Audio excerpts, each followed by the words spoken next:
Well, good afternoon, everyone. After such a long time, a long absence, a long leave of absence, we are returned. And some of us in our full glory, some of us just observing that full glory. And so, You say the nicest things. You really do. why, thank you. Why, thank you. Hi, Wendy. Hello, how are you? I'm fantastic. Much better now. It's so good to see you. It's been a while, hasn't it? It certainly has been. And I hope you're doing well. I know we talk in between, folks. We do. It's not like the last time we talked was the last show we did. But so it's good to be back. It's good to be broadcasting today. And so, Wendy, I don't know how much you want to say about what has been happening on your end, but I know you've had a few things that have held you up a bit. And I'm just glad that you're able to make it in today. Well, I'm just thrilled to be here because it's been a really tough. I have these episodes with my health up down, and it's been a period recently where I just had to go. No, I've got to take some time out. I'm going to have to just chill out, and I'm not 100%, but I'm on the way. Yes. Fingers crossed. So it's lovely to be back, and I was like, we got to do this, Scotty. We got to come on. We do. We just have to do it. And there's been weeks where she has been good and I have been off and I haven't been able to do anything, and vice versa. So it turned into a lengthy off and on for several weeks of us not being able to make it back in. But here we are. Like, here we are. Is that real? Is that really them? Yeah. Really are? Come here and I'll pinch you and we'll find out. So yeah. So it's nice to be back on a from London, live from London. Live from London. Yes. It's Robertson. I'm just tagging on from some hidden cornfield in Wisconsin. As usual, one of us has got Robertson on and one of us has got Scotty. Who might that be? Let's see. I don't edit know. My name. Possibly be you, could it? Oh, let's see. There we go. Now we're on. There you go. So, a lot has happened. A lot of, how should I state this? Nothing that's like momentous where it's like, we've got to share with you wild details of things that have happened. Life has happened. And as life happens with all of us, we notice the passage of time. And with time, all these little bits and pieces of bullshit and goodness all mixed in together is what happens to us. And we are hopefully learning things along the way and doing things along the way to take care of ourselves. And I know Wendy and I bring a lot of relationship types of topics to you. But today, we want to talk kind of about that life moving on and getting along and things going as they always do by talking about our relationship with ourselves a bit and how it affects everybody around us. And that is this issue of anxiety and this issue of sabotage. How do we, through our anxiety, one of the titles for today's show was going to be Anxiety Sabotage. And we thought, sabotaging anxiety. Right. So that would really be sabotaging is modifying anxiety, or anxiety is modifying sabotaging via anxiety is the idea. Yeah. And so, how much of that do we do in our lives? How much do we succumb to the pressure, the stresses, the stressors, the stress fractures, as we used to call them back Yeah. in the 80s and the 90s? And there was actually a very good book that was out when I was in my ministry days that we used to educate ourselves a bit on stress, and that was Stress Fractures. What are the things that start breaking us apart, pulling us apart at the seams, so much so that we start sabotaging our own mental wellness, our own success? All these things are things we start taking apart bit by bit. And I'm going to let you go on this in just a second, Wendy. But just this morning, I do readings of the day. And there is one I did this morning. These are the two cards I pulled up. These are tarot readings. For those of you who maybe aren't familiar with the fact I do that, I had the 10 of Wands and I had the 4 of Wands that came up modifying it. And the 10 of Wands is this card. It shows a person carrying this heavy stack of sticks, and they're trying to get to their goal, the castle way back on the horizon, and they're going up the road. And the problem is they are so overburdened with this load. And by the way, and Wendy, you know this as well as I do, that load can be all good things, things that we have spread ourselves thin in. And then Yeah. you get one bad stick in the batch that might be something you have to deal with. But suddenly we think we can multitask. And in this multitasking, nothing gets done well. And because multitasking doesn't do anything but help you to take away energy from 10 other things. So you're not going to make the goal is the idea with this. And then I pulled it in the reverse. And the reverse reads that not only are you not able to make it doing this goal, you are undermining yourself. You have nothing that you can do to pull yourself back out of this unless you find ways to flip that back around. And then this card is the 4 of Wands, which is happy home, happy life, happy friends, celebrating, partying, enjoying life, except that was also in the reverse, which said you don't have anything to celebrate about because things aren't working very well over here. You're overstressed, overburdened, overtaxed. So here is the thing that comes true with all of this, and then I'll let you take off on this, Wendy, in your own way, is that we sometimes get ourselves so stressed with doing the things we need to do, wrangling all the stuff we have to wrangle in life. If you've got a family, you know what that is. I've said that it's like graduating college and then realizing right away, I got to go out and get a good job. I got to have that job. I got to have the good apartment or condominium. I've got to have a nice car. I've got to have a nice yard or garden. I've got to, maybe find the right person, maybe get married, maybe eventually have kids and put up a picket fence. And you're doing all these things all at once and you're not succeeding at them. And then you start sabotaging yourself along the way. Wendy, how do we sabotage ourselves? Before we get to that point, I just wanted to bring up about what is anxiety and sabotage, because I can tell you right now, at this moment, anywhere in the world, there are people sitting there watching or listening with anxiety. Right. And anxiety is a very destructive behavior. Now, in our caveman days, it was important that we had the fight or flight reaction because, we were hunting tigers. Yeah. And we needed to do that. So it was kind of like, oh my God, it was a self-preservation. It was a protectiveness.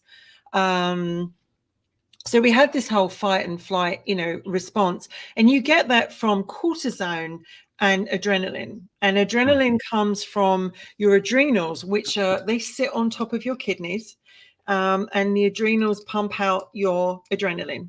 And sometimes they get exhausted. They get exhausted through fatigue, through overstress, through illness. And so with the adrenals, they pump out the hormone that basically helps regulate your immune system, your blood pressure, stress, exhaustion, fatigue, and then you have your get this right, the amygdala.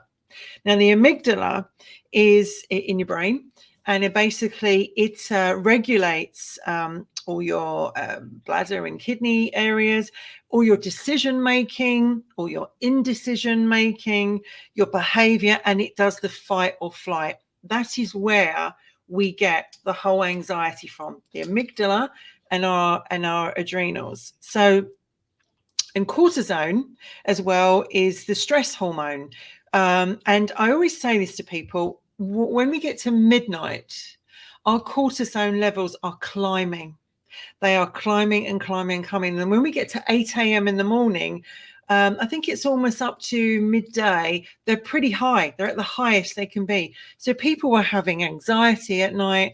They're waking up, they're not sleeping, they're having bad dreams. They wake up just like that, and it can feel like ice cold water is pouring through. Your heart is racing. You want to go back to sleep and you can't, because it's pumping through your body. So Right. these are all the body's reaction to what is going on. And so when you start going into anxiety, and why people start to sabotage, it's because anxiety becomes this huge thing, and it starts to control us.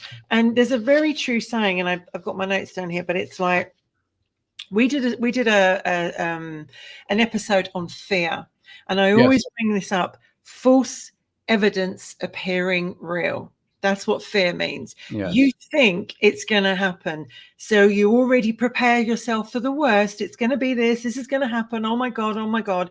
And it's false, because none of that might happen. None of that might actually ever happen, but you've told yourself it's going to happen. I better prepare for it. And also, this is true sayings: nothing to fear but fear itself. Right. And worry when you have something to worry about. But it's very easy having those sayings. Very, very different when you get to that point. With anxiety can come on just like this, or it can creep up. You can be triggered. You can hear a noise, you can smell something, you can be reminded of something, and straight away you'll have, and I'm not just looking at anxiety here, I'm also looking at PTSD, post-traumatic stress disorder. And as I said before we get to the sabotage, I just wanted to look at where does the roots of our anxiety come? Well, it comes from it can start from our childhood. We might watch our parents be very anxious. Our parents might try to kill themselves in front of us. Our parents might have an alcohol problem or a drug problem or be abusive. They might run us down. So it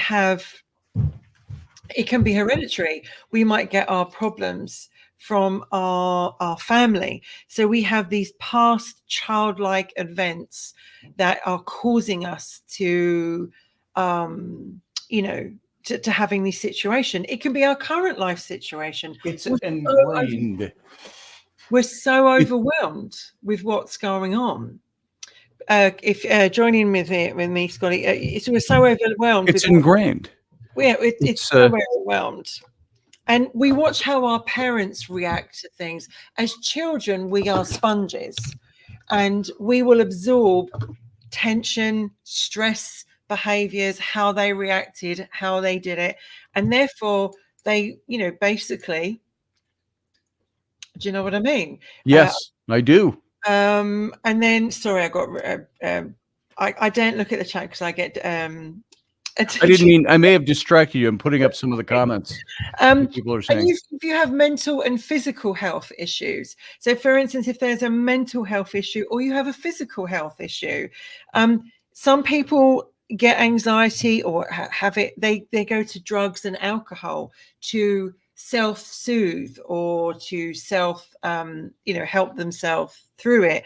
Not always the best way of doing it, I've got to say. Right. There might be past abuse, neglect, feeling under pressure with money, work, home, bereavement, relationship, feeling alone, abuse, not taking, frightened of change or uncertainty. And so what happens is you've got all these issues going on. All these issues can be happening in your body. And so what happens is the body can't regulate it. It doesn't know what to do with it. It's like, well, I don't know. I've got all this stuff. So what does it do? It starts to throw up symptoms. It starts to throw up.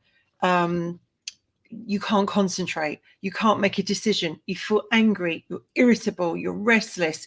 You feel sick. You're on and off the toilet. You get heart palpitations. Your heart rate suddenly goes so high, and you can get chest pains that you think you're going to have a heart attack. Yes. You can shake. You can tremble. You can't sleep. Do you think that anxiety is learned behavior? I think Is it it a can be. behavior that comes is it chemical or is it learned? I think it can be hereditary. I think it can be chemical, and I think it can just happen out of the blue. The thing about anxiety is that it's not choosy. It is not choosy who it goes to, nor is it choosy where it influences. I mean, in the old days when we were fighting tigers, we needed that anxiety to keep us safe because we were worried about danger. And so it was there to protect us, the fight or flight.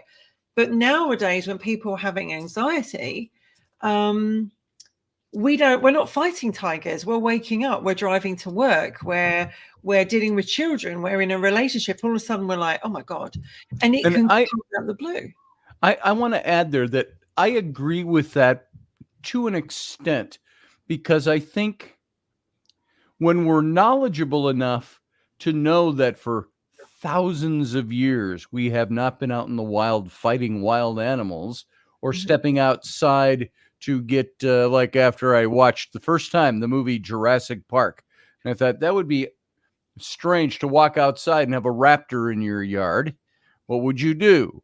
So it's been a long time since we've been in those kinds of settings. Absolutely. How long does it take a human being's psyche, their mental awareness? How long does it take to adjust to the fact we don't have that anymore? Because we see that evolutionary thing click over a lot faster for other things. Well, in 2 generations or 4 generations, this family group has grown accustomed to the sun, and so their skin is, whatever. It could be thousands of years, hundreds of years. And so I wonder if sometimes, and I'm not attempting to contradict you in this, but just another angle at it, because what I've seen up close and personal with people is that it seems like anxiety is something that we allow to be manufactured because of the energy we give it. Everything you said, I believe, is true, but I think we also, once we are aware of that, it's like absolutely. Somebody with a drinking problem, alcoholic.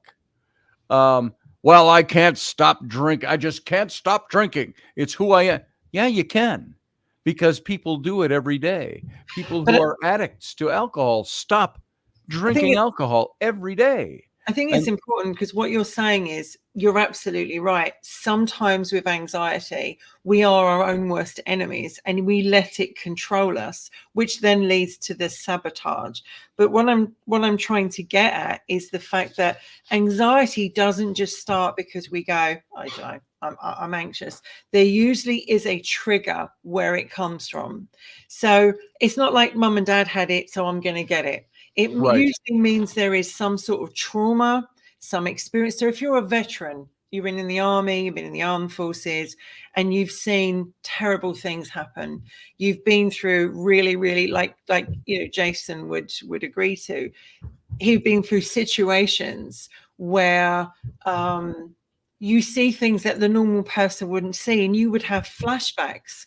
You would, for instance, I want to just bring up the PTSD, flashbacks, nightmares, anxious, trouble sleeping, relieving the traumatic situation over and over again, and it can be persistent. PTSD and anxiety can really take someone to the depths of hell before they climb out of it, before they actually go, I need to deal with this, because I and we don't talk. Everyone talks about mental health issues, but a lot of guys and some women in some ways still find it very hard to say, I'm feeling this way. I'm frightened to be, am I a failure? Can I cope with this? People look up to me. I feel like I'm failing. I feel like I'm letting myself down.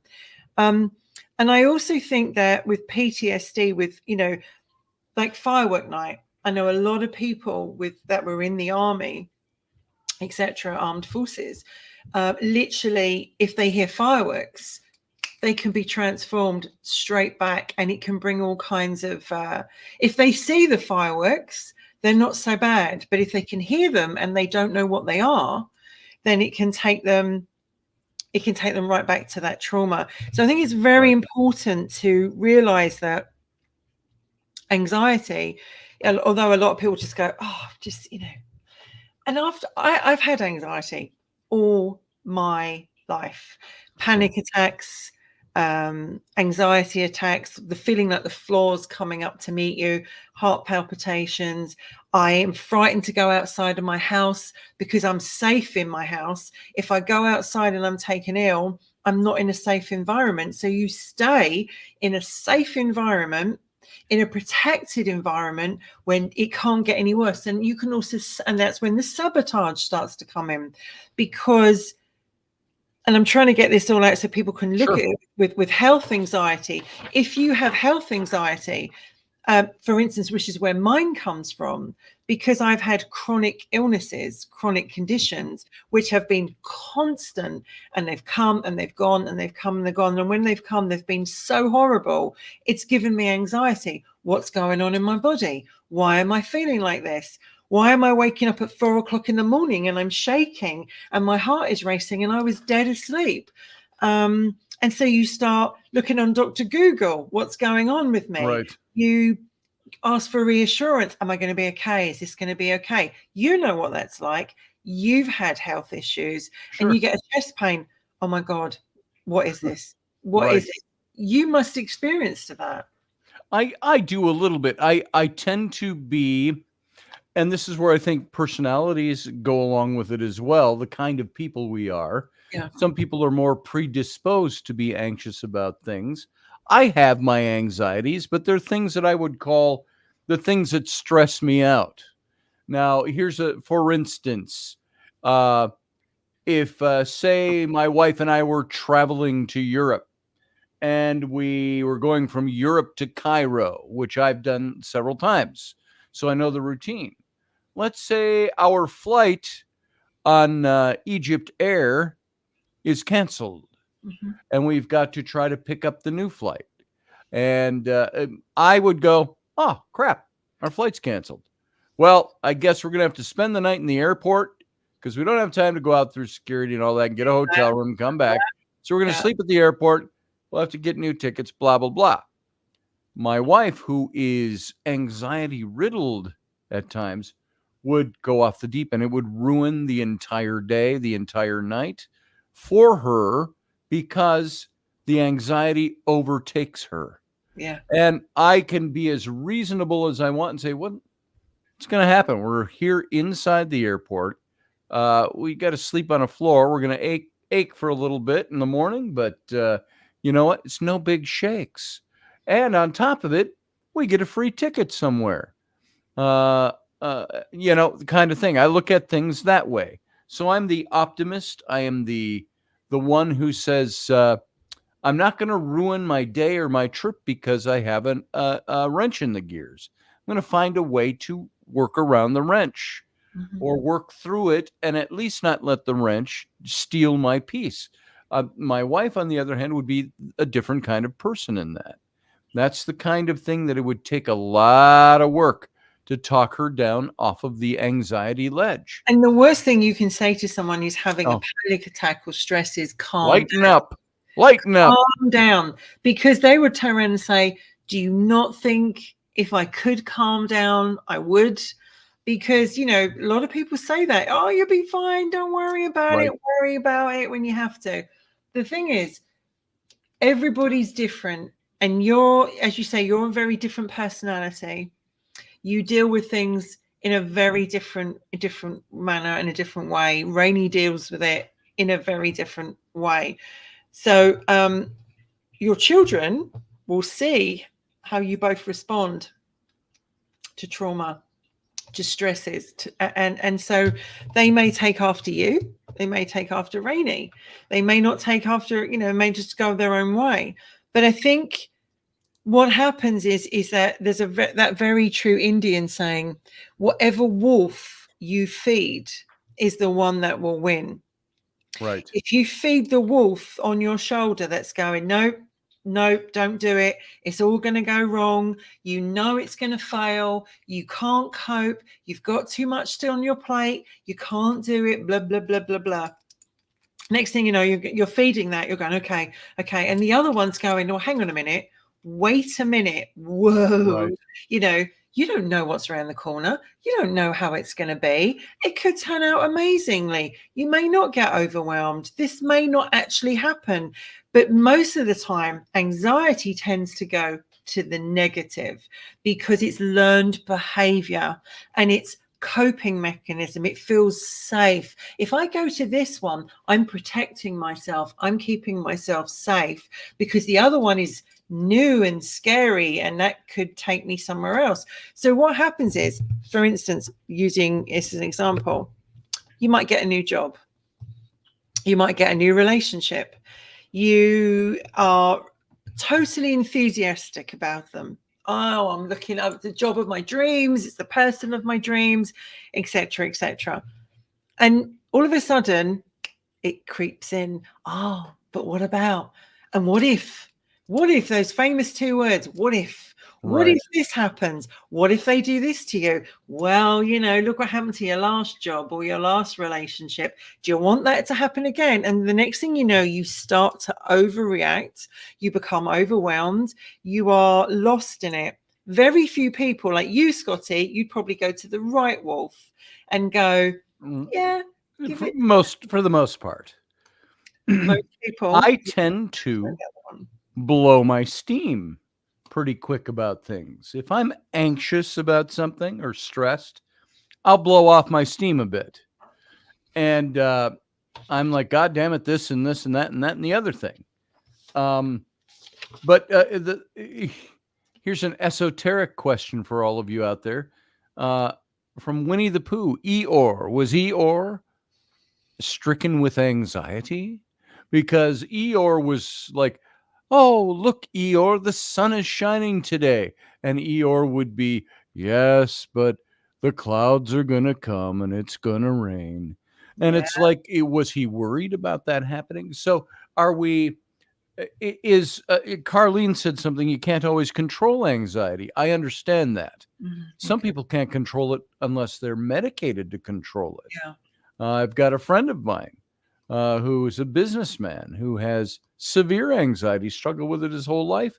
The only way he has found to be able to subdue it is medication. He's the guy that would call me every morning at 6:50 to 7 o'clock because I'm working on a project for him. And, hey, how's it going? That's how he'd start every day. How you doing? I'm like, I'm just waking up. Oh, okay.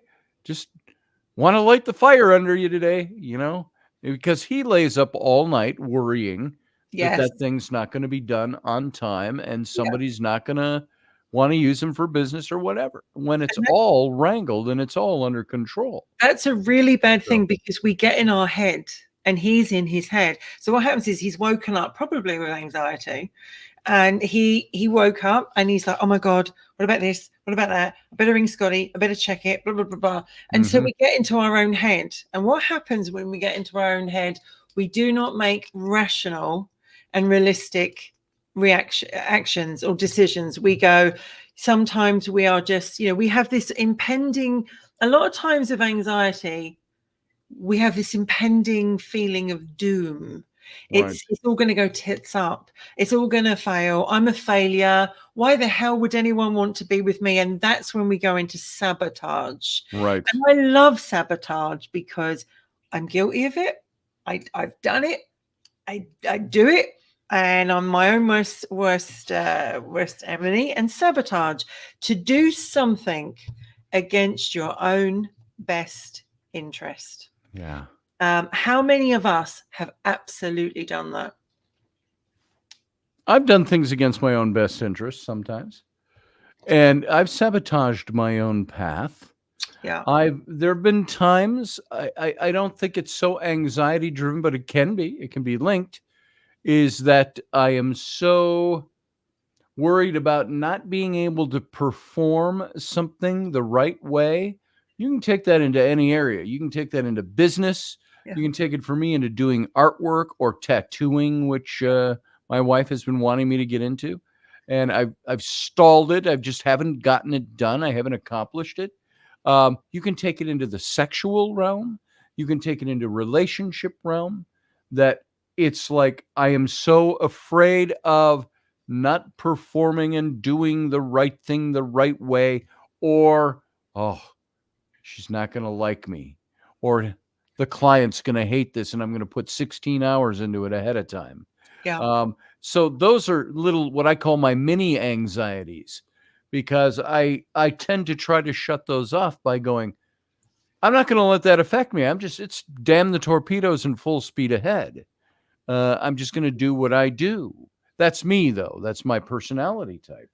But I tend to sabotage by, I could absolutely, I've had clients turn jobs down because I can't get them done on time. And the only reason I'm not getting them done on time is I'm afraid to start them for fear that I'm not going to do it the right way. I've been rejected in relationships before because I'm so fearful of not being the right thing that I don't be anything. So, Well, it's and far easier to push something away, yes, bring it near you. It's yes, far easier to say, no, that's scary. This is all no. And we sabotage through our thoughts and our words and our actions, and we procrastinate. yes. Maybe, what if, should I, blah, blah, blah, blah, blah. And some Right. don't realize they're even doing it. Some do Yeah, not even yeah. realizing they're sabotaging because they're so used to being in that cycle, that until you actually point out and go, you're self-sabotaging, and they go, I guess I am. Yeah, yeah. And they're stuck in a negative pattern, which is on a loop, which stops them progressing. Let me ask, before you go further with that thought, are there things that happen? Well, I already know the answer to that. The answer is yes. But the things that happen in our life, are those the things that drive our anxiety to the point where we are going to sabotage something? And what I mean by that, by the things, it means the way we react to things. Everybody's got shit. Everybody's got a bucket of fish. Everybody's got something going on. It's how we react to that governs, that governs whether or not we are going to respond in anxiety and self-sabotage, or whether we're going to work our way through that. So it's the stuff that drives it. In other words, if we didn't have the things that we perceive as the negatives in our life that drive our anxieties, would we find our anxiety somewhere else because we just have innate anxiety? Everything's going well. Everything's going too good. It's My got to happen. anxiety is now up that the other shoe's going to drop one of these days. Absolutely. They're going to find out I'm not really this amazing person. They're going to find out that I actually can't do this job. They're going to really find out about me. This is right. We, as human beings, we have a self-destruct button, and we like to press big red buttons that say self-destruct on it. It's like press it. And so we walk away from good relationships, good offers of work, good opportunities. We stop ourselves from going on holiday, leaving our home, or making decisions, because we stay with what is safe, what we think is safe, but actually it's not. It's controlling us, because sabotage and anxiety can control you. Yes. And it's like, I've reached a point with my anxiety. I know when it's bad. I know when it's bad, and it's usually health anxiety for me. And don't get me wrong, I actually don't like small spaces, so I won't put myself in a small space where I Right. can't get out. But I will test myself now. I will go up that high building, or the only thing I won't do is water. I am still terrified of water. So me and boats just don't mix. So there's no pirating days There's for no you ahead, pirate eh? in me, no, because literally, the water is so unpredictable, and so it's got a life of its own that I do not trust. I never have. So I think what happens is now, but I've also got to the point where you're not going to control me anymore. I know what you're doing. When I wake up with it at 4 o'clock in the morning, I breathe, I listen to music, I meditate, watch TV, I'll do something, I'll cry. Some people masturbate. I've got to say that you've got to change your mood, because what happens is your adrenaline is pumping around your body so fast and it's making you feel bad. You have to change it. I was saying to somebody just yesterday, Vicks, if you use Vicks cream and you put Vicks here and with your nose, Vicks can take you out of a panic attack quite easily. You're talking the mentholatum stuff? Yeah, it can. If you put something in your mouth, which is a very different tasting, it's called like desensitization. You're trying to desensitize what's going on. But with sabotage, and we're good at it, it can come from a lack of self-worth. That you absolutely, it's the leading reason actually for sabotage. We sabotage and we end things before they've even begun, because it won't work. I can't cope. Right. It's all too much for me. It's much easier if I just don't do it, don't get involved. I want to, I'd like to, but I'm scared. What if I can't cope? What if I can't do this? And they start doubting themselves. And before you know it, they've started to talk themselves out of going to that job, the concert, going on that date. And if you've had a lot of abuse or neglect in your childhood and your lack of self-esteem, my mum, for instance, had a very low self-esteem because my nan, God rest her soul, bless her, would put her down a lot, would berate her a lot. So she became very, very low self-esteem. And it was, why would anyone want this? What would anyone want to do? So I think if you've had abuse and certainly neglect of some kind from your siblings or your parents, normally you grow up with low self-esteem. And see, I would think that is, I've experienced some of that, but that is learned behavior. Because if you had gotten the opposite growing up, would you still have that anxiety? No, probably not. So it's a behavior that was once learned, which means it can be unlearned. Or you can learn new ways. It's just more ingrained because you've let it, create the neural nets in your brain and so on. And over the years, I've got things that happened to me when I was a youth, but God forbid I should act as if I am still need to be afraid like I was when I was a child, even though that was ingrained in me. Because if I did, that's where I'd be stuck. And that's the truth. You are stuck back in that cycle of, you have a trigger. Something could remind you, as you said, you're still back in that. Sure. And the fact is, we also have, a lot of us have a fear of success. We absolutely want success, but we fear having it because, oh my God, that's going to change everything, isn't it? All of a sudden, everything comes good and everything comes true and everything's great. And all of a sudden we've got to oh my God, I've actually got to step up to the plate now. I've actually got to be the person that can do this job, that said I'm going to do this, that can handle this relationship. And all of a sudden it's all going right. And I wasn't expecting this. I was expecting to go down the road of it's going to go wrong. I'm not going to get it. It's not going to happen. And all of a sudden, it's like procrastination, avoidance, self-sabotage, doubt, those little creepy thoughts go in your head. But what if that? And a fear of failure. I don't know about you, but I've never feared failure. I have never feared it. I feared I won't fail. I will fail. No, let me get this right. I haven't feared that I will succeed. I've, feared that obviously that, Yes. I won't make it. And I am so determined to make it that it's like, I will not let it get the better of me. But just occasionally we have those moments where you go, yeah, it's not, this is too hard.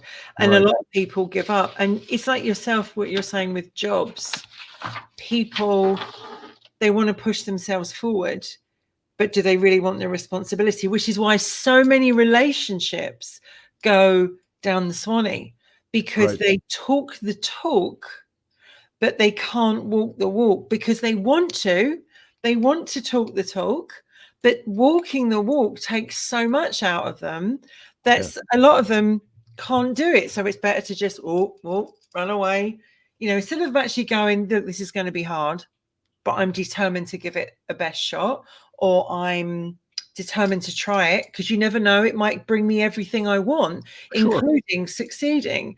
So it's far easier to look on the negative sometimes than it is on the positive. And also you brought up about, especially with work, we can pressure ourselves. We have to act a certain way. We can put a mask on. They don't see the person underneath us. They only see the person we show in our work environment, because it's a protection. If they actually see that underneath, we're like this under the water, with our legs. Do you find that you've had that happen to you? You've had to put a mask on? Oh, yeah, sometimes. I think it's, I refer to it as my bravado. You go in somewhere and you put on the affectatious bravado. Hi, I'm, Scotty Roberts. I'm new here. I'm man of the hour, though, and you need me. You put on that false bravado, and sometimes I even use that voice so people think I'm just kidding when really I'm not, because I'm like, hey, I got to put on this face so I do well. It's the way I move myself forward. So yeah, I've done that. I've seen people do it, and I try to always set people at ease. It's like when I've been in positions where I've hired people or bring them into an department, an art department, creative department, ad agency work, and I'd say, hey, just be cool, be chill. It's fun here. We're going to have a fun time doing what we're doing. You don't have to worry. If you make mistakes, guess what? I make them too. So, and sometimes expensive ones. So let's all work on this together. Let's have a good time and have fun. My whole philosophy in life, even in my family life, it's one of, it's daily. It makes me pull my hair out. You think I'm going bald because it's natural? No, it's because I have kids. But daily, even though there's the stressors of daily life with a family, I still am like, we can all have a good time. We can all have fun. Nobody has to be. My daughter came in from school today, my 12-year-old going on 17. She came in the door and I go, hey, hi. She had a friend with her. So she was, I think, showing off for the friend how cool she is. And I'm like, where are you off to? Out. I said, I need a little more information than that. We're going to the park. I said, what time are you planning on being back? I said, it's now, it was almost 4:00. It was just before the show started.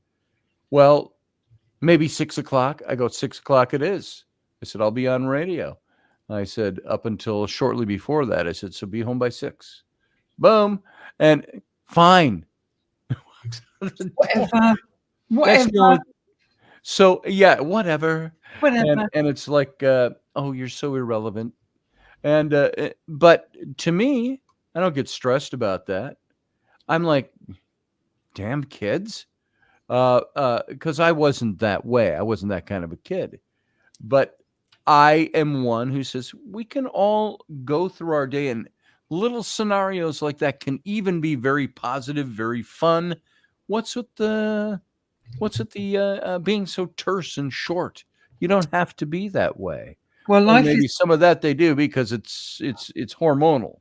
life is very hard and it can be very brutal, but life Yes, is so incredibly short. And right. what is so sad is that we will allow something to stop us leading the best life we can, or the best Yeah, opportunities we can, the best relationships, the best job, travel, etc., because we are kept in that hamster wheel of, oh my god, my anxiety is here, my heart's palpitating, I'm having a panic attack.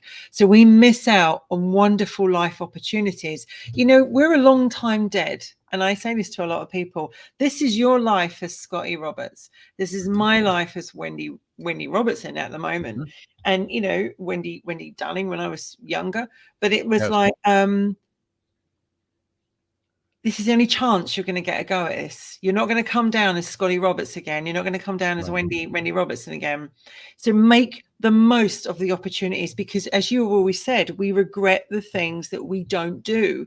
right, And if you stick with the tried and tested, you'll never ever test yourself. So I think, you know, before we look at ways of how you deal with it, familiarity I wanted to bring in quite quickly, of old habits. And actually, Anita's actually written something very similar. Absolutely, assumption that something new is going to happen because it happened in the past. So right, this right, guy is bound to hurt me because every other guy in my past has hurt me. So why would I even attempt a new relationship and even go down that road? Because all the other bastards did it. So why shouldn't he, right? So right, you start already affirming, oh, it's going to end up, it's going to go tits up, it's all going to go bad. So you prepare for the ending, you prepare for the worst in your head before you've even got there. And it's like, hang on a minute, right. we've, you know, we've not even it's like that scene from the Kingfisher with or the Fisher King with Robin Robin Williams. Yeah. Williams, and he's talking to the young girl that he likes, the date, and she says, no, I'm going to really like you, and then we're going to go out and we're going to have great times and we're going to have dinner, and then what'll happen is you won't call and I'll get depressed and then I won't. Right. And he goes, hang on a minute, I've not even had a first kiss or a first date or our first coffee or our first And fight. you've got us divorcing already. And you've already ended us already. And she's like, oh. And she didn't expect the answer. And he goes, let us have all those things before we may not even get there. This might be the best relationship you ever have.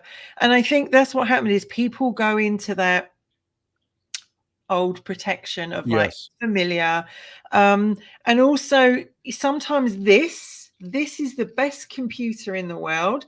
It's also the most deadly, because our thoughts will just go round and round and round and make no Sure. bloody sense and make us act like completely different. And it's like we feel overwhelmed. Oh my god, it won't shut up. Just stop it, you know. But you see people go like that, you know. Yep. That's why Robin Williams hung himself. That's, there's something to that. You might be being a little flippant, Rapid, but at the same time, there's something to that. There's something that he could not Sure. grapple with, Well, something he could not move himself beyond. yeah. And playing a part is one thing. Living that is a totally different thing, as many of you know. I And mean, yeah, he took control. He took control of his situation. And I every day, I can't believe we've lost such an amazing human being. and that's how he took it. Did he do that because he lost control or because he took control? You could A argue both. little bit of both. Yeah. I mean, Not there the is, way I would handle things, but who brought up about the peer pressure, social pressure? Because another one that brings is that can mhm. bring anxiety, and sabotage is social media pressure, that I don't look as good as them. They've got more money than me. They're looking more, why is their relationship so good? So we got this pressure now what we didn't have in the 70s. We didn't care about in the 80s. We were just like, my hair's out here. I've got it doesn't matter if I've got this, but now it's got to be like this. But the most important thing that most people with anxiety want, the need to be in control. Now, I'm a bit of a control freak. I like my DVDs in order. Sure. I have elements of control which are actually kind of nice, I've got to say, and actually quite frisky. And I have other areas of control where I am absolutely, if I don't control this, I am going to fall apart. And I've written down here the idea of failing and not having control over a situation can be terrifying. So you prefer to prophesize your own failure or its own failure rather than be blindsided. So already you're going, it's not going to work. It's not going to happen. I know what's going to happen. So I'd rather end it now before we get involved or I take the job, because that way I don't have to deal with that situation when it might not actually ever happen. So they take control, and it also wastes, by doing that, you waste very good chances of positive outcomes because you stay in a harmful, negative, toxic way of dealing with things. You can't make a decision. You're over, what about this? But what if I do this? I procrastinate. I can procrastinate. I'm like, sure. Should I get the black one or should I get the blue one? But if I get the black one, it'll be, and I go over these questions in my mind. And then self-sabotage has a negative impact on our life. We have feelings of guilt, anxiety, depression, as well as physical issues. We stop aiming for our goals or having meaningful and positive relationships. We go to relationships where they will hurt us. We go to relationships where we're going to get hurt because we know that one. So it's okay. We'll go and date someone else. We'll give up that lovely person who's really good for us. We're going to pick another bastard or another loser. So that's what we do. And so how to stop sabotaging yourself is pay attention to how you feel and think or act. Question, why am I feeling this? Where are these negative thoughts coming from? And once you know the answer, you can then start to look at this. Why am I feeling like this? Why am I being irrational when there's absolute no false evidence appearing real? There's no evidence of this. That takes personal discipline. So once again, I think anxiety can come up naturally. It can boil up and rear its ugly head, and you're not prepared for that to have happened. But what are some of the quickest ways? Can I jump in with a few? I've got a list of a dozen things that you can do, and I'll just give you the bullet pointed list. The first one is what you were just talking about. Question your thinking pattern. And how do you do that? How do you overcome the stress of what's around you and the anxiety and everything's out of whack and I'm worried and I'm concerned and I don't know what's going to happen? How do I stop that and question my thought patterns? So one way to overcome anxiety is question your fears, challenge them.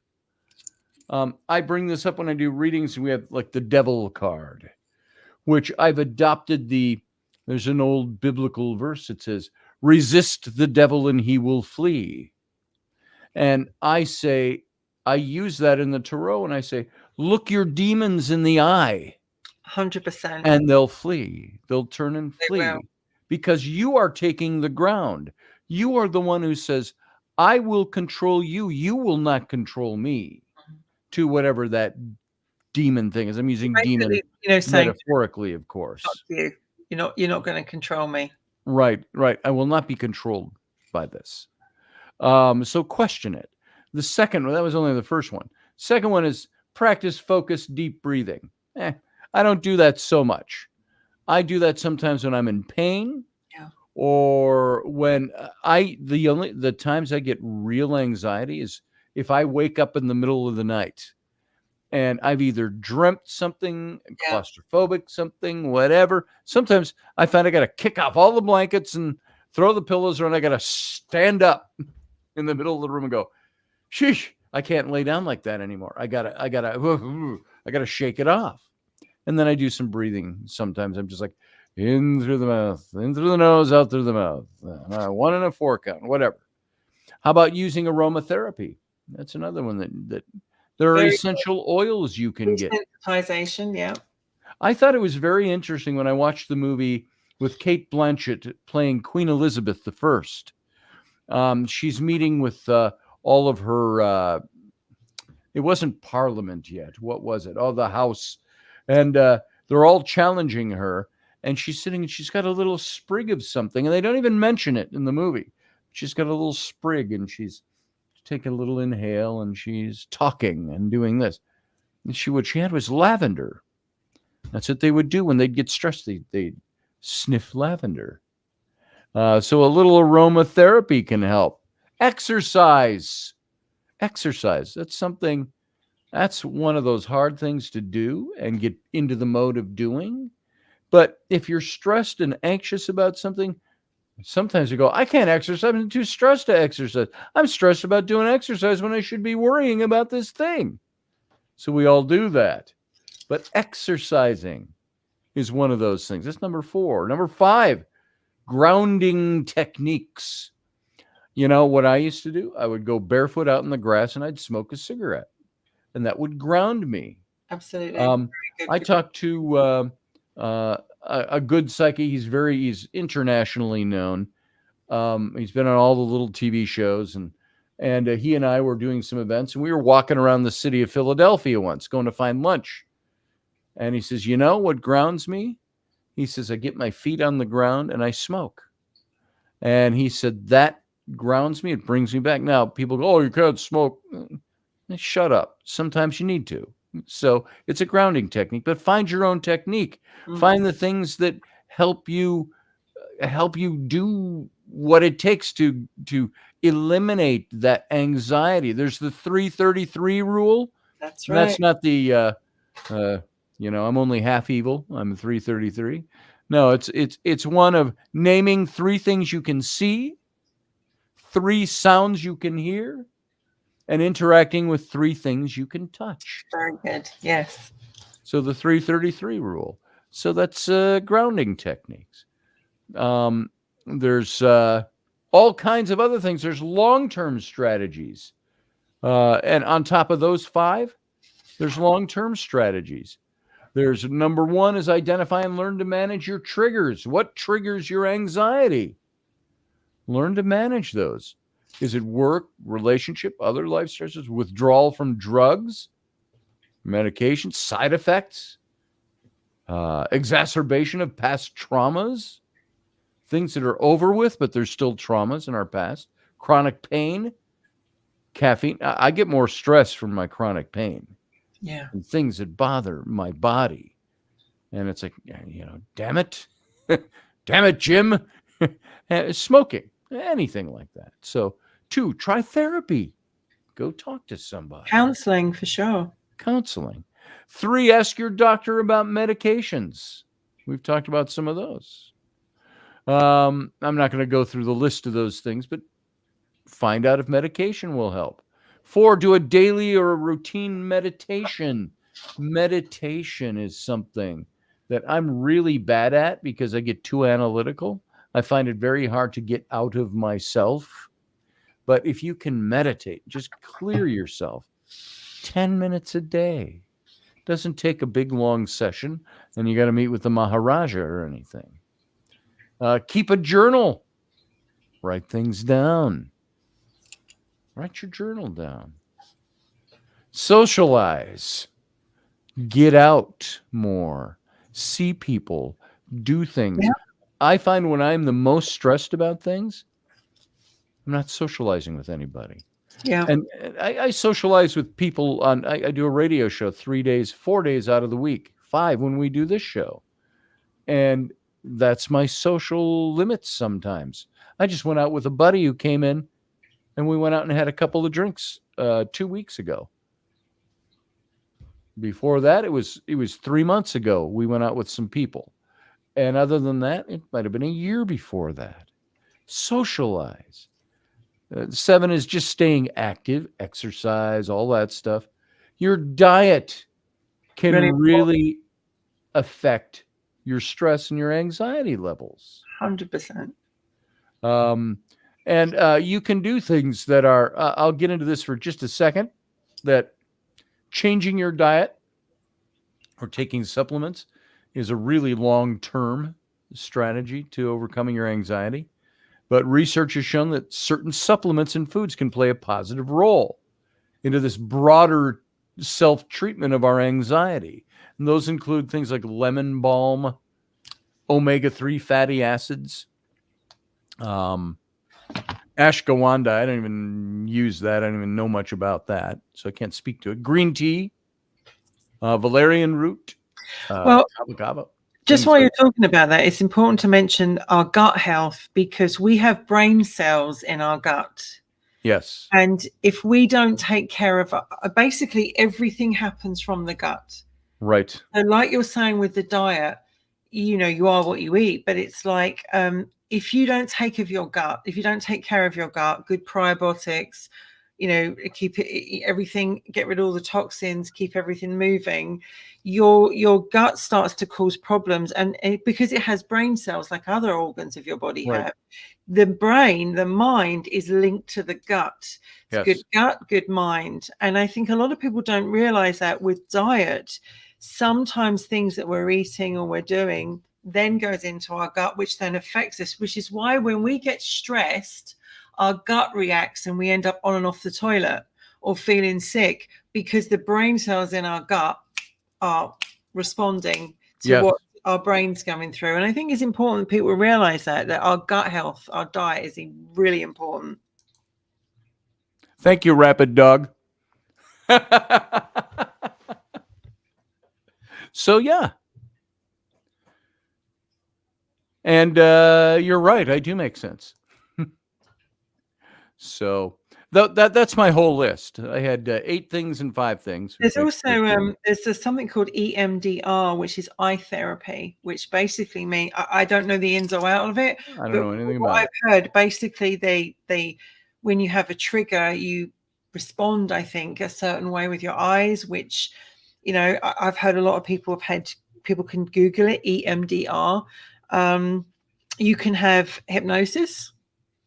You could try all kinds of alternative therapies for it to try and help. I think when your anxiety stops you from doing something, to hold you back and controls your behavior, that's when you know that you've got to break that cycle anyway. Right. And let me tell you, it's scary. It's scary breaking that cycle. It's scary going, oh my God, oh my God, oh my God. But your first step is always the hardest. But doing the first, yeah, and you're absolutely right. The first step, it's like diet and exercise. That night before you go, tomorrow morning, I am starting this diet and exercise program. And what's the hardest thing to do at 6 a.m. the next morning? Start your diet and exercise. It's like, oh, I have to do that today. And I mean, obviously, based on your mental health, if they offer you medication, a lot of people have said in the chat room they're on medication. Yeah. It's very easy to take medication. It's one of the first things they offer you in the doctors. Would you like something to help you get through it? And they offer you antidepressants. This antidepressant. So you've got fluoxetine, which is Prozac. You've got oh God, there's so many of them, but that's the main one. And they actually alter your chemicals in your brain, your dopamine and everything like that. But taking antidepressants can save people's lives, but it can also change your body. Yes. You Yes. don't feel anything anymore inside. You could be absolutely dead inside. Your sex life can absolutely change from taking antidepressants because you don't. For the better or worse? Well, it depends on the person, I guess. I suppose. Right? My ex-wife, and I'm talking about my wife, we were divorced 22 years ago, was when it was final. We were separated 24 years ago. But she was manic depressive. So up and down. You'd never know it by looking at her. Yeah. Good looking, cosmopolitan, I always say, dressed very well, was very intelligent, et cetera, et cetera, et cetera. Yet she was somebody who was stricken by her bipolarism, anxiety, and they put her on meds. She was on Prozac when my twins, who are now 32, when they were a year old, she was on Prozac. But she also continued to overdrink. And so she was taking antidepressants, Yeah. and then she was an alcoholic on top of it. Yeah. So there was, if you're going to get with a program, there are certain program elements that you have to get rid of as well. I think it didn't work for her very well because she didn't do what she was supposed to do. When you're taking an antidepressant and you're drinking, which is a depressant, you're going to screw your whole system up. Well, alcohol is a depressant anyway. Alcohol, and some people don't realize that after they've drunk alcohol, whether it's a day or a couple of days after, you can have that downer, you can have that anxiety, right, because it is a depressant.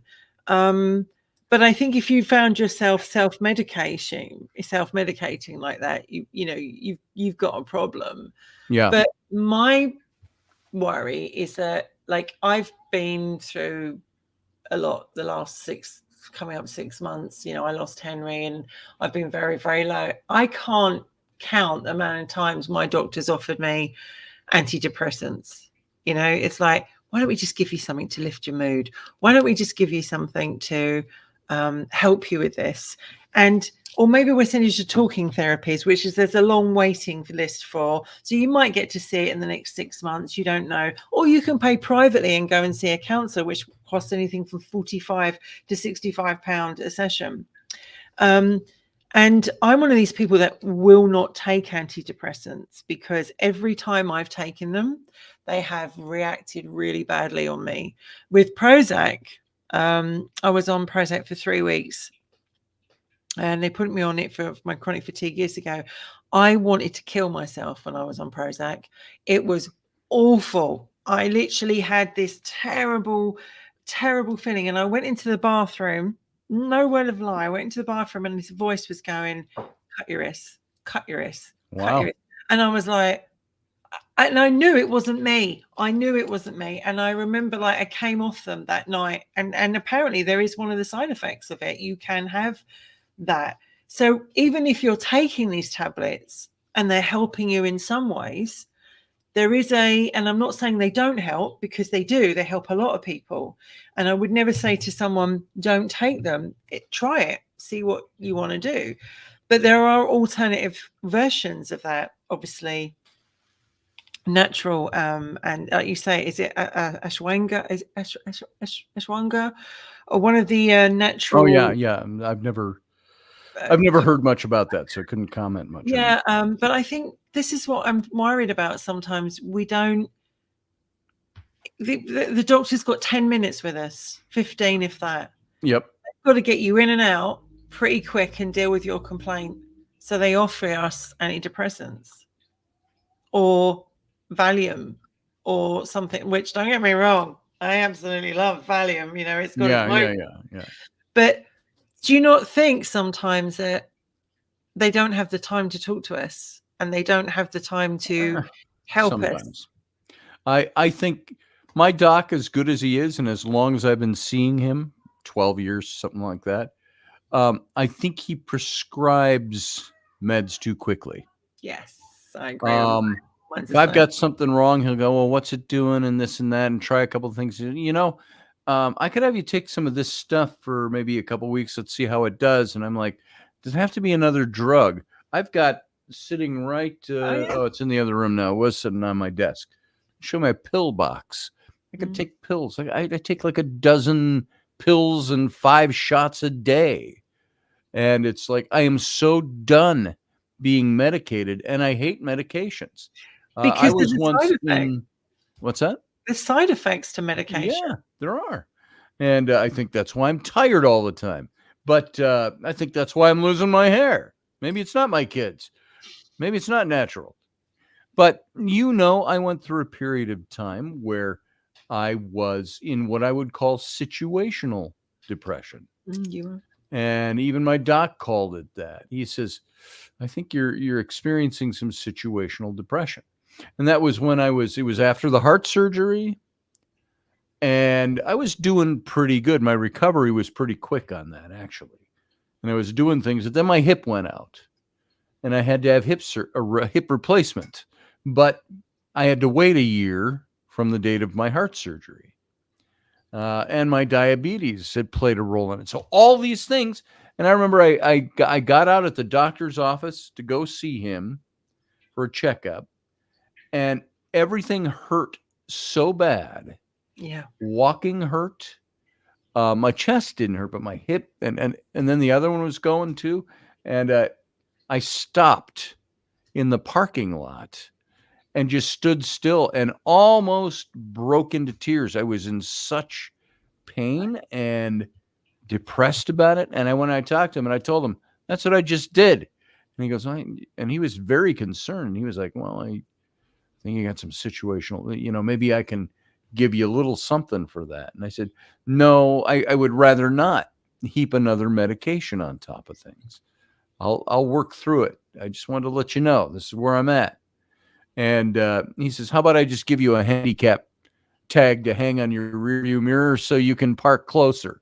I go, I'll take that one. That's a drug I'll take. And so he gave me one of those. It was temporary at the time. Sometimes now I wish I had one. But they do, like, they're literally, you'll go in there and they'll just be like today, and my doctor's amazing. I love her. But they offered me this, that, and the other. And I'm just like, they mask. I mean, what Yes. Nita's written is quite true. Drugs can mask. I don't want to do that. I don't want to mask the problem. There are some mental health conditions that you do need to take medication for, and you Yes. have to take them regularly. But I don't want to mask it. I want to bring it out. I want to deal with it. And I want to, I know you're there. I know you're a demon, one of my demons, and I've got to deal with it. And then I want to move on. And that's me. I just would prefer to deal with it head on. Yeah. Than I absolutely would, because you are masking it. Yes, same. I would rather deal with it. I don't like pain meds. I really don't. After this and after the hip, I took some. They help me sleep sometimes. But I didn't like the way I felt in the morning. And I don't like to be brought under the power of anything if I don't have to be. Now, will I take anesthetic when they cut my chest open? Hell yeah. I'm not going to do that and grit my teeth and bite a stick. Yeah. So there's certain drugs I'm fine with. But let's see. Unoffendable says, brain chemistry is affected by trauma and alcohol and such.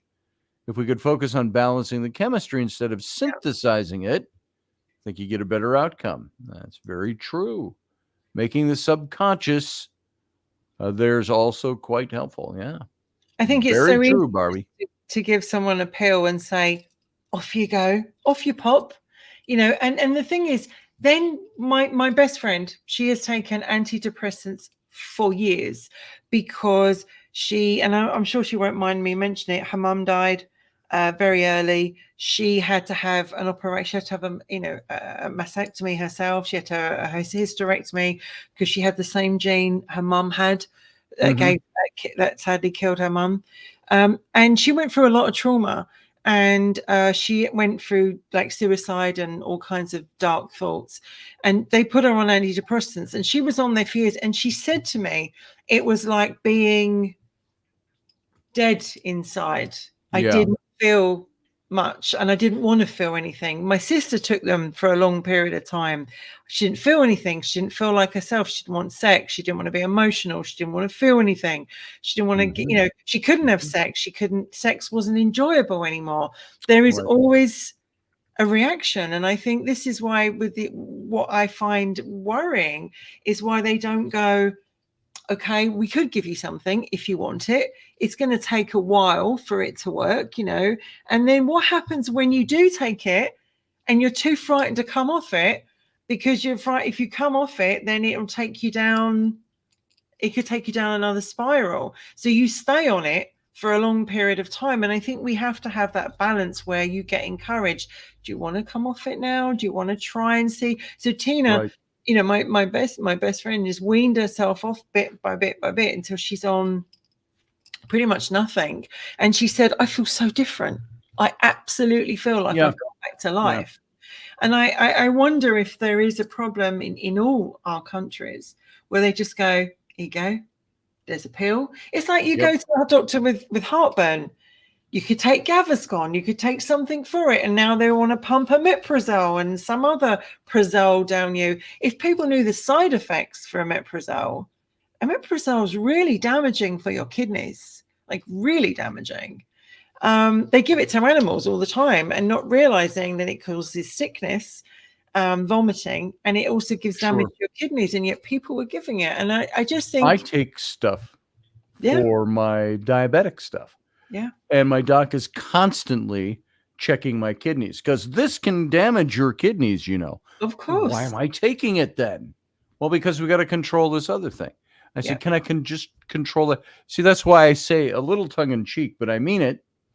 I'd like to go spend some 6 months with some Aboriginal tribe out in the bush of Australia, because I've read about some people have done this, and you can get cured of just about any medication you're on.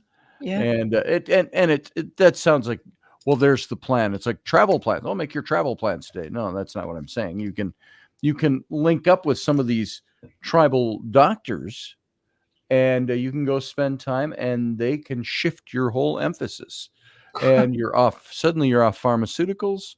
And you're also you're smiling and shaking your hair at me. Did I do something? No, but it's true. You're absolutely right, because I go to acupuncture and they do things completely different.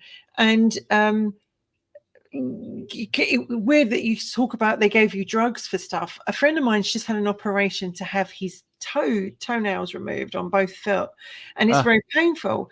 He rang up the doctor and said, I think I've got an infection in my foot. They gave him omeprazole and they gave him a drug for gout, right? And he said, hang on a minute, I don't have gout. Nor do I have heartburn, acid reflux. Why are you giving me omeprazole? And why are you giving me a drug for gout? Why are you not giving me an antibiotic for my toes and what I need? And it's like, let's just take this. Just take 2 of these. Go away. Shut up. That is exactly so many doctors. You look at something like this. I've got my pernicious red nose, and I'm starting to get these little red spots on my cheek that match it. And I say, I don't drink a lot, so it's not a drinking issue. It's not a blood pressure issue. It's not, my doc has gone through the whole list and there's nothing. Now he's put me on, I'm going to see a dermatologist about it. Say, is there anything to do about this? What is this? And it's getting progressively redder over the last few years. And if I look at old photos, I can see it in photos from 10 years ago, but I didn't recognize it as that on a daily basis. But I look back and I go, yeah, I think I used to think, I burned my nose too much when I was a kid. And that's the after effect. The rest of my life, I'm going to have a little bit of a red nose because I burned my nose too much. Do I have skin cancer? And so my doc just last week put me on something for an additional med, something he said that sometimes there is a bacteria or something underneath the facial tissue that's an infection. And he says it can cause that. And I said, for years? I said, this has been growing for years. He said, sometimes.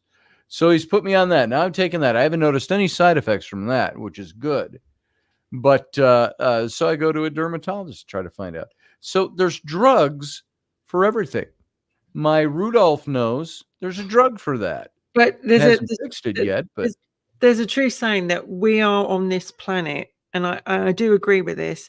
We were put on this planet, and every single medicine we ever need is on this planet. The planet has the medicine for us. Let me take a pause here. I just want to say hi to Gina. Gina, she is a friend of mine here in the neighborhood, and my little girl Rowan or Ellery does her poo patrol and picks up Gina's large yard after her 2 dogs. And Gina has become a nice friend. It's good to see you here, Gina. Thanks for coming in. This is my friend Wendy. Hey. So there you go.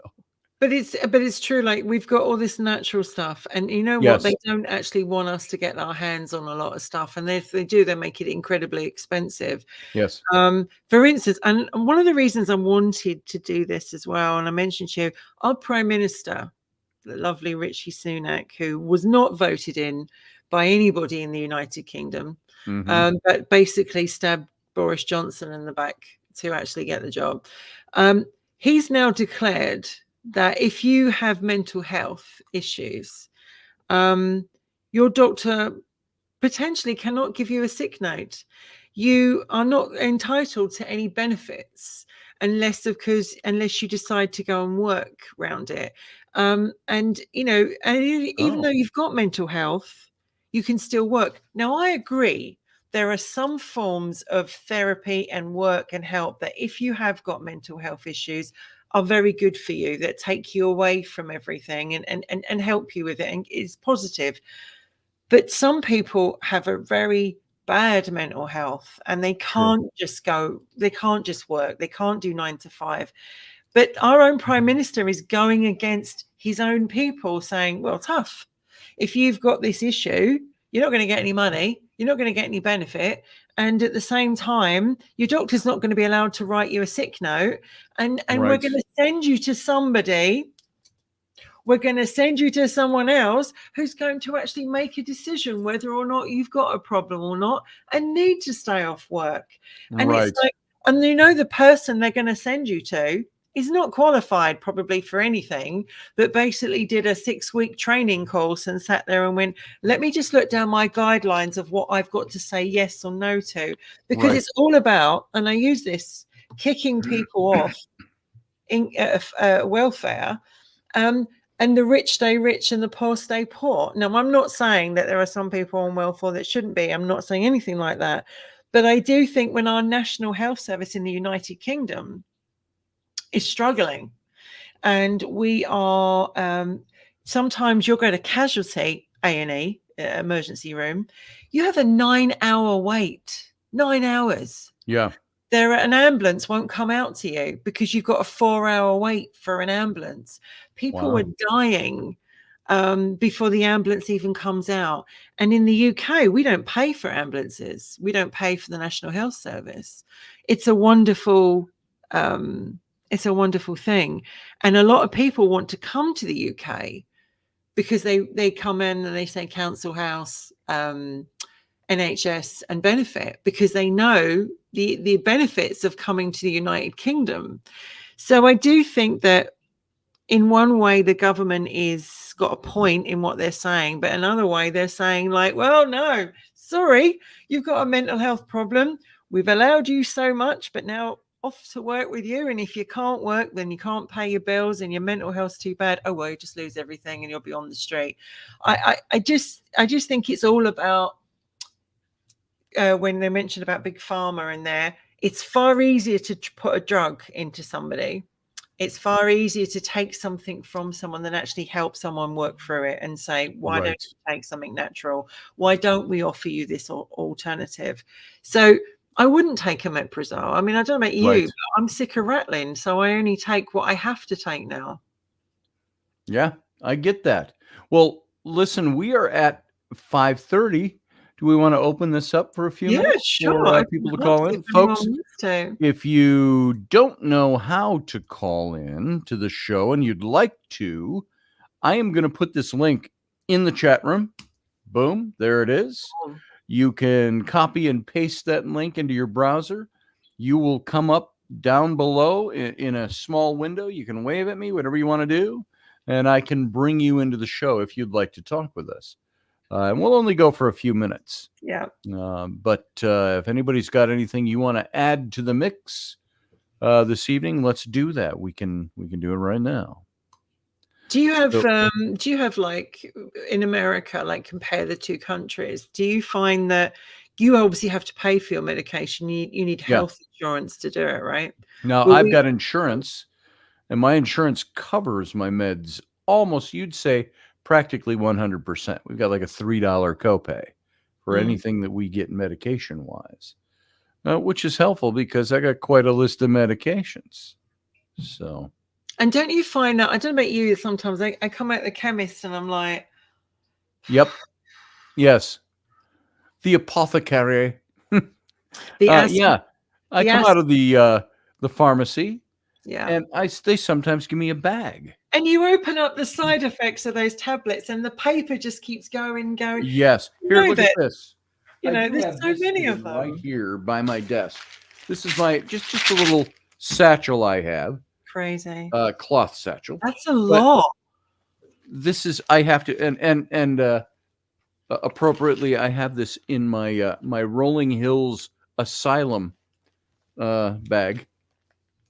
So, but this, and I put them all into a Ziploc bag.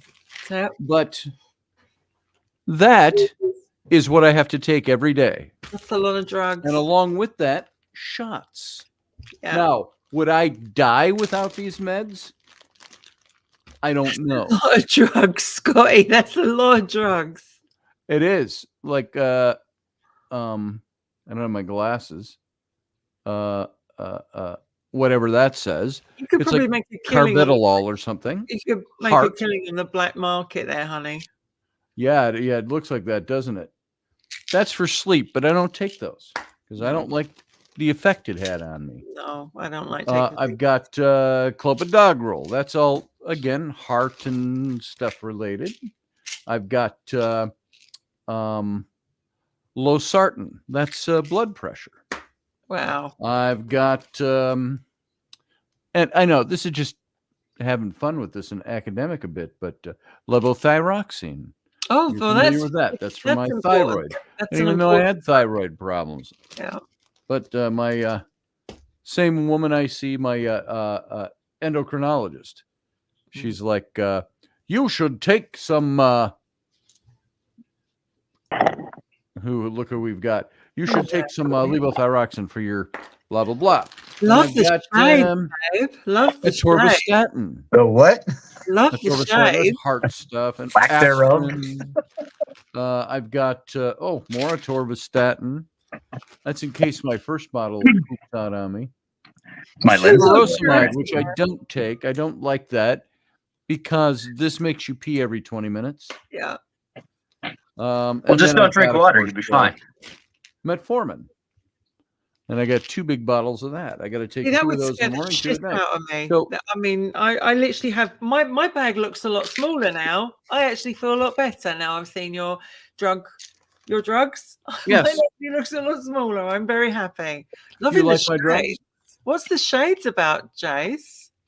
They're transition lenses. I was just outside, so they have not. Cool. They have not transitioned back yet. Correct. You know, Scotty, I like I said in the comments, I think maybe you want to just embrace your gradual transition to becoming a Norman Rockwell painting character with just embrace with my rosy cheeks and nose. Yeah, maybe I could. Lean hard into it. Yes, that's right. Lean hard into your red nose. I had a kid ask me once. I had the full white beard, and this was a few years ago. And I was knocking on the door for something. A kid came to the door. It was like 3-4-year-old kid, and said, "Are you Santa Claus?" Are you And I Father thought, Christmas? oh, there it is. Field guy just said it. Scotty Yeah, is Santa we Claus. know. You know. We've seen the card. Yeah. Yes. Well, I'm Santa Claus. Come and sit on my lap and let me find out what you want Does for that mean all Christmas. my wishes come true? That's right. I think it means that Tim Allen retired Yes, Tim Allen from the retired. Santa Claus, and Scotty just hasn't received the Yes, notice yet. That's I just Jason, haven't gotten the notice. It's been a Why am I- while since you why and am I have been on the weight, screen honey? together. And why is my beard growing? I shave Yeah, every it's been a day. minute. So It's been a while, like, you know, because, you know, I used to see, I mean, obviously we've not had a few wickeds on, but, you know, how are you? Are you okay? I'm doing all right, meeting myself coming and going. Closing my house in St. Louis on the 13th. Got to take care of Good. some stuff here to get my current house to closing. Movers come on the 2nd to start packing, and then load and I guess take my household goods off on the 6th. And then I will be out of here on the 7th. Well, 18th, 17th will be my last day of work, unless I decide to be like, I'm taking leave. right. The hair, because there's a lot of hair going on there. It looks cool. That's my hat hair. Here, wait. Pardon me a second. There it is. No, seriously, I haven't seen Jason for a while, and all of a sudden he's got long hair, and I'm like, I really have been gone a long time. Well, no, the thing is it's normally about this long, a little bit longer. I just typically have so much pomade in, keeping it up you in a pop pump. it out. So Yeah. I just yeah. Do you get did you self-sabotage and have anxiety, Jason? Yes, I do. And my self-sabotage traits are typically, like, I know I'm self-sabotaging, and that's probably actually the real shitty thing of it is I recognize what the behavior is. right. I just can't, you know, it's like my body becomes leaden. I field guy, I will break my foot off in your ass. He's only jealous. This is Jealous of real. your hair, yes. I'm Don't just hate messing me with you, because guy. I'm beautiful. Oh God. I do two things typically, and they're kind of forms of shutting down. I will. It is all either literally physically shutting down, and I can't do anything, and so I just lay there on the couch watching whatever, or go down a rabbit hole of, you know, playing Fallout 76 because I'm a nerd. You know, or I rabbit hole down tasks that are ancillary to work. They're work adjacent. So instead of working on the annual history or an expanded chronology for work, I will throw myself into the RFIs, the requests for information that I get, because that triggers the dopamine response in my brain. Trying to crack that nut, trying to find that piece of information, trying to, you know, whatever I can to suss out whatever that particular answer is to that particular question, rather than doing the bigger things that I need to do. And then when there aren't any RFIs, I kind of stare at the monitor in a, oh God, where do I start? And right. you know, next thing I know, 2 hours have gone by, and it's like, whoa, when did that happen? So that's kind of my my behaviors on that sort of thing. Do you find that does any of that go along with the possibility of having ADHD or anything like that? It definitely does. It definitely does. So, anxiety is very much a comorbidity of ADHD. So is depression, and things like that. So yeah, I'm fairly confident, and feeling safe to say that my ADHD gets the best of me in those particular positions, situations, and it exacerbates Sure. the things, and makes it that much harder to overcome. Now, for the longest time, and I know some people out there will, as Scotty would say, poo poo on it. Uh, for the longest time, I was taking Adderall. But I have literally been on stimulants for so long. Yeah. And then couple that with the high stress, tendencies of my previous career in the Army. That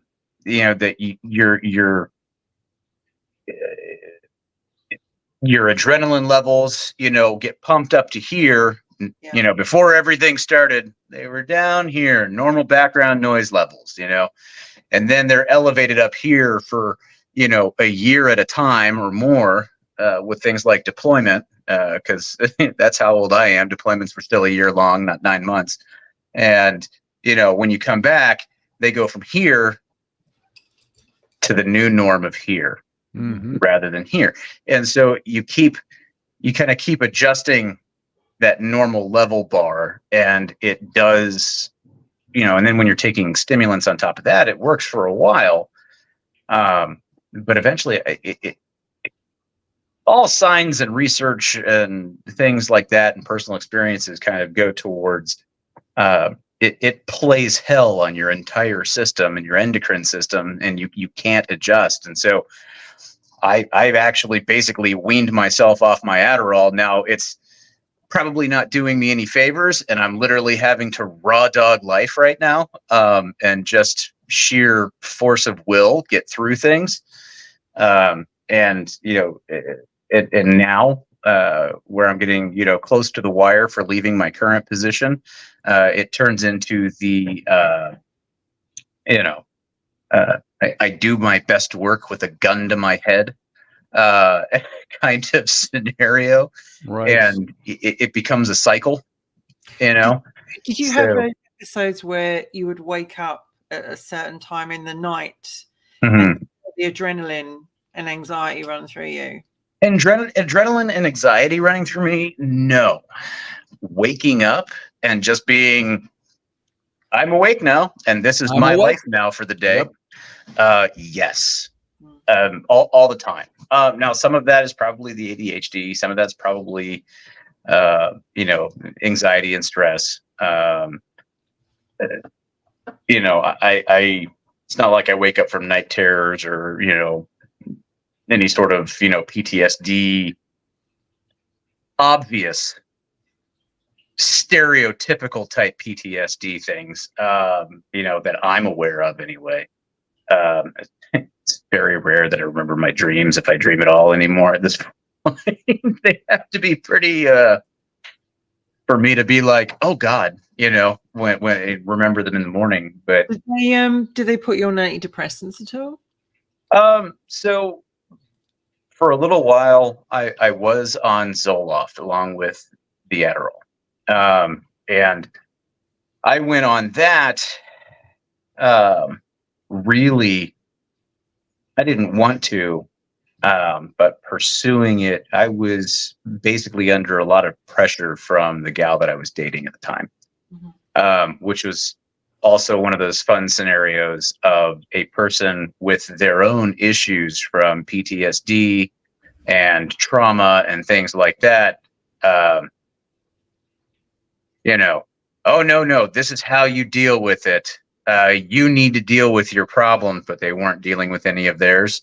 So that projection kind of thing. And initially it helped. Took the edge off. it took the edge off. And I was on a relatively low dose. I was like at 50 milligrams. It wasn't like I was on an exorbitant amount. But eventually, even on 50 milligrams, it got to a point where I was just like, whatever. You don't care. That's what it does. That's what antidepressants do. Right. Yeah. And at that point, I realized that, I had the presence of mind, though, the self-awareness, though, to realize that what you start ticking off the factors of, why do I not care? What are the things that have been introduced into the system that are making this,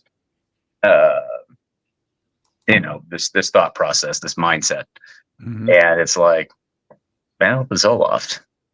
So yeah, I'm just not gonna keep taking it.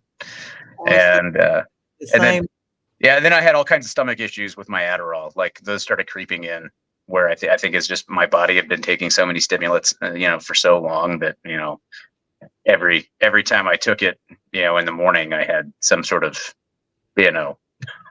intestinal related. It sometimes feel like they want us to take medication rather than actually encouraging us to have a really good diet and look after our gut health, go natural. Right. It's more easy to go because obviously they make money from it. Yeah. Big pharma. Right. It's there is that. And I would say that the AR-670-Jason, you can take it or leave it. It's my instruction manual, not y'all's. But I honestly believe that big pharma is it a part of the problem? Yeah, but I don't necessarily think that it's as big of a problem as some of the tinfoil hat people think. I think it's good that we have big pharma. Yes, in a lot of ways. Obviously, saved a lot of lives. It helps a lot of people. Exactly. There's trying to think of how to put this.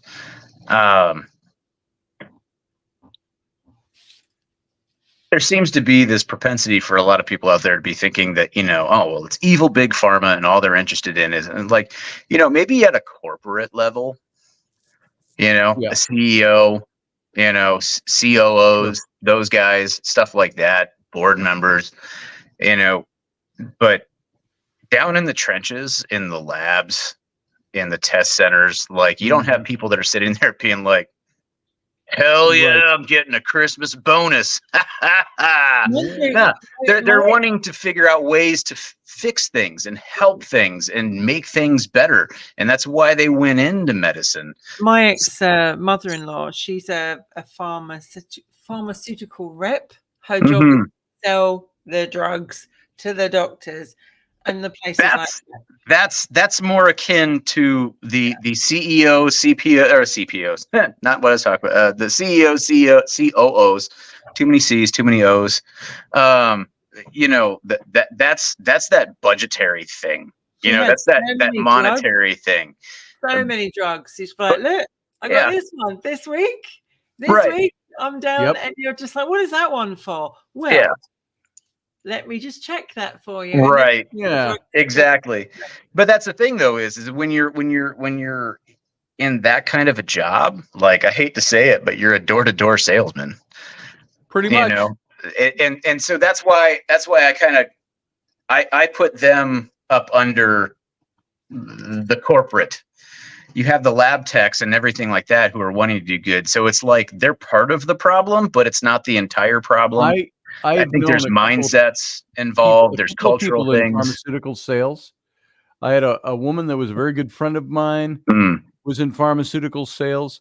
Her goal was to be as sexy as she possibly could so she could go out and turn sales. Yeah, absolutely. And it wasn't about, I'm offering the best drug possible here. The motivation was for her to make sales, which is fine. That's her job. Yeah. But she had to do everything she could to make those sales so she would make a good living. It's a weird dichotomy, You know, like, because you do have the corporate greed side, right? You do have the I got to make a buck, but you also have the people who are very much in it for the right reasons. And so that's why I have always been hesitant to just be like big pharma, like, because I know there's, you know, that guy in the lab coat down at the microscope trying, like, with high hopes and aspirations of finding that thing that will, you know, I watched my mother waste away from whatever, and I vowed to myself I was never going to let that happen to another person. So I'm going to go to this, you know, this college. I'm going to get this degree. I'm going to get this training. I'm going to figure this out. And oh, hey, Pfizer wants to hire me. They're going to fund my research. They're going to fund my lab techs. You know, like, it's a look. I'm not saying that it's a faultless or guiltless industry. I just. Isn't it weird that just using it, you brought up Pfizer, and I know we're changing the subject very briefly here, but Pfizer brought out that lovely thing, you know, and now it's got a list of side effects. Yeah, it's got a lovely side effects. So many, they can't even use it. They don't even use it anymore. Yeah, and I just think what worries me is what are we putting into our bodies? And what is the effect definitely. And I think we need to we do need to find a get away. We've got to find a way to get away from the treat the symptoms mindset. Right. And address the root causes. Agreed.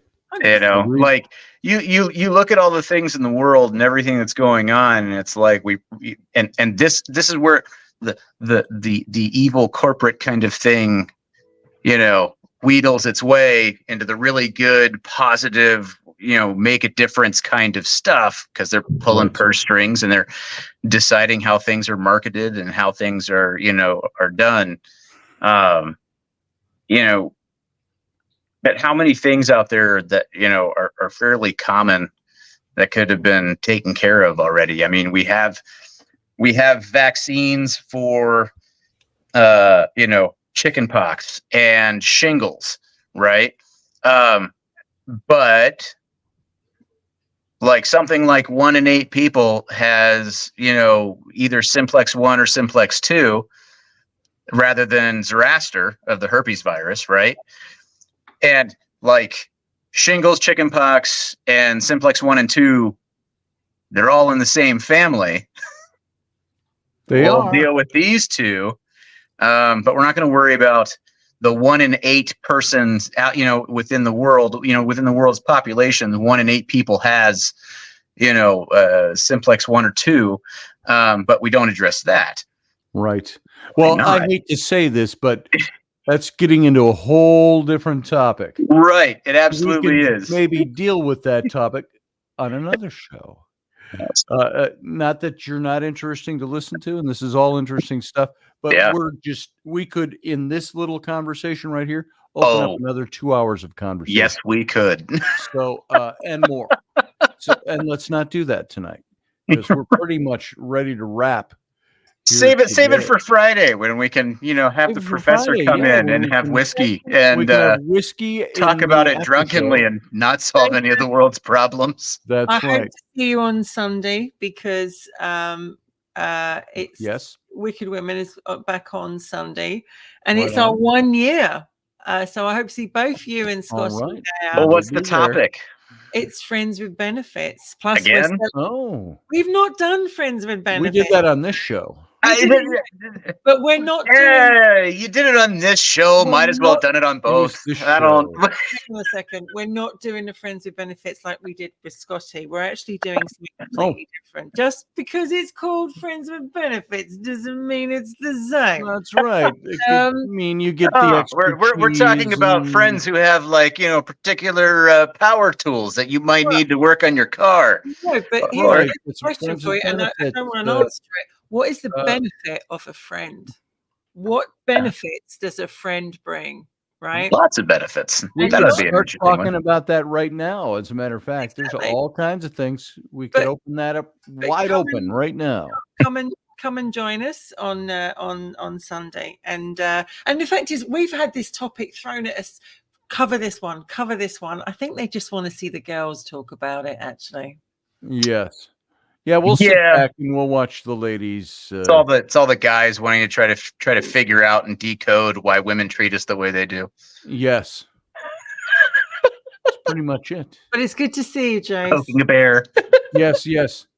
Ooh. Stirring a pot. You've got a stick in your hand there, I see. Kink, kink. I'm good for something. Brother, it's good to see you. Always a pleasure to see you. And that's always a prelude phrase to now get out of here. We'll see you. It is. Bye. All right, brother. See you later. Bye. Thanks for calling in. Wendy, it's just back to you and me. So well, no one else is with us. We can talk about what we like now. And now we can talk about whatever we want without that Jason guy getting in the middle and messing up our messing up our conversation. Good night, Jason. Oh my God. Oh, anyway.